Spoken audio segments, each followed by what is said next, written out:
Good morning. We are studying A Course of Love by Mari Perron. My name is Black Crow Walking from Australia, and we're up to Chapter 8, which is all about the separation from the body. Yesterday we had a look at remembering, and I'll just go over the last sentence in that paragraph, which is Chapter 8, paragraph 3. Your heart will aid you in replacing thinking with remembering. And we are remembering because we already know.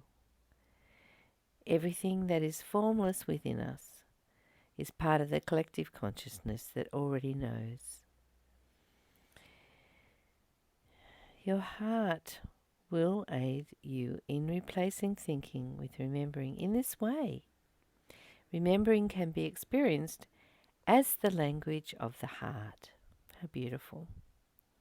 This remembering is not of former days spent upon this earth, but of remembering who you really are. It comes forth from the deepest part of you, from the centre in which you are joined with Christ. It speaks of no experience here, wears no faces and bears no symbols. It is a memory of wholeness, of all to all.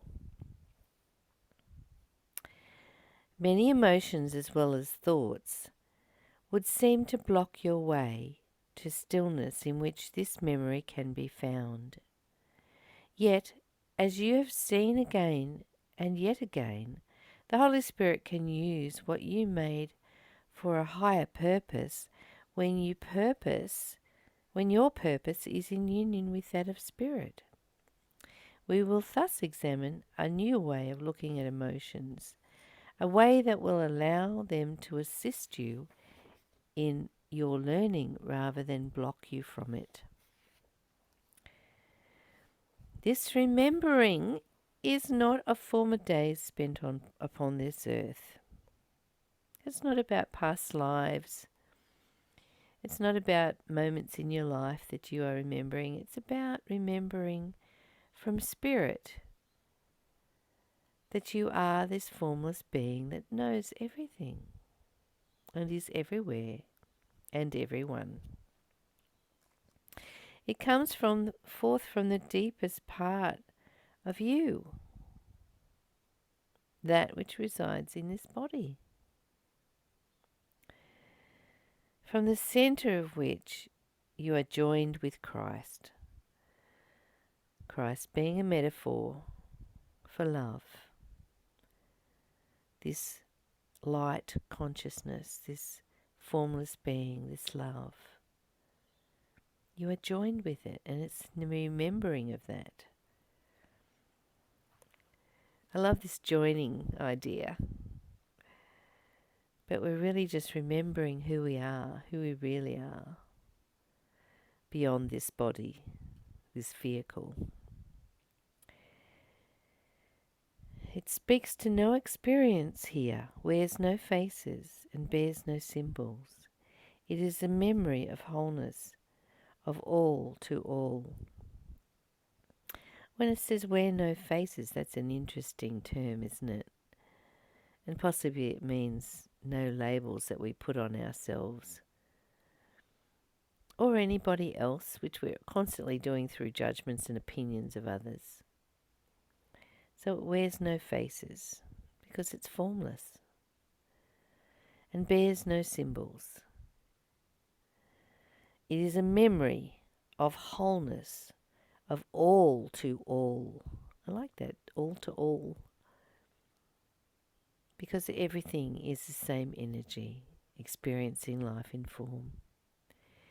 Everything. We are not our personalities. We're not the labels that we put on ourselves or the roles that we carry or the doings or the beings. We are simply formless beings, experiencing life in form. And that formless being is one energy.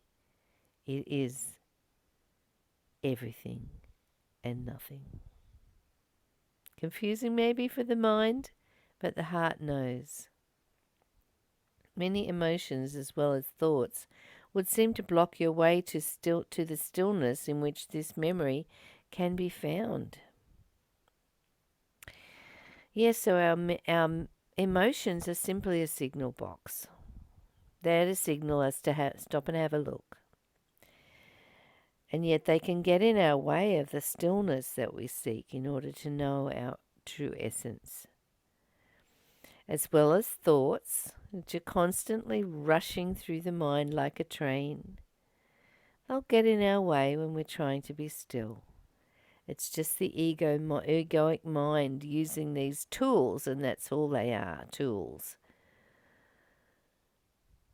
for its own purpose, for its own rulership, for its own tyranny.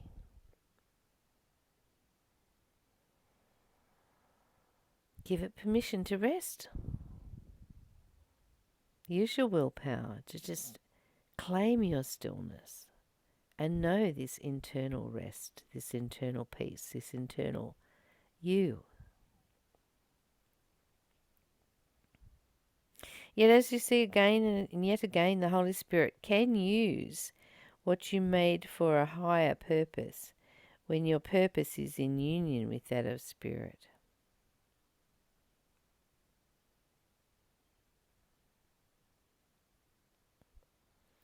The Holy Spirit uses all means to communicate with us. Our imagination, all sorts of things.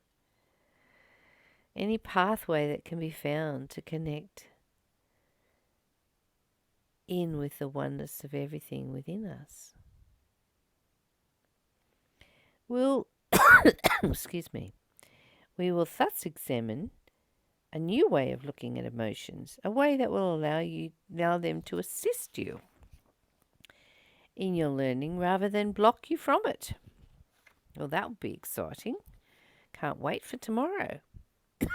Excuse me. But it's not going to happen right now, because I think that's enough for today. Just to recognize that the emotions and the thoughts are actually blocking us from our stillness.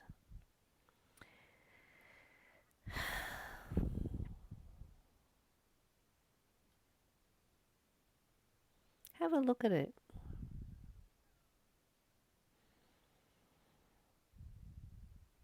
When you're down or depressed or flat, what is the emotion that's stopping you from the stillness? And what is the thought that's feeding that? Come back to this stillness and just notice everything in the moment of now.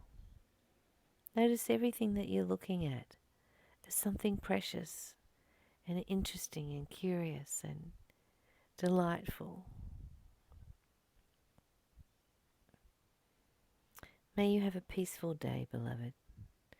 Know that I love you. Until we meet again tomorrow. Bye for now.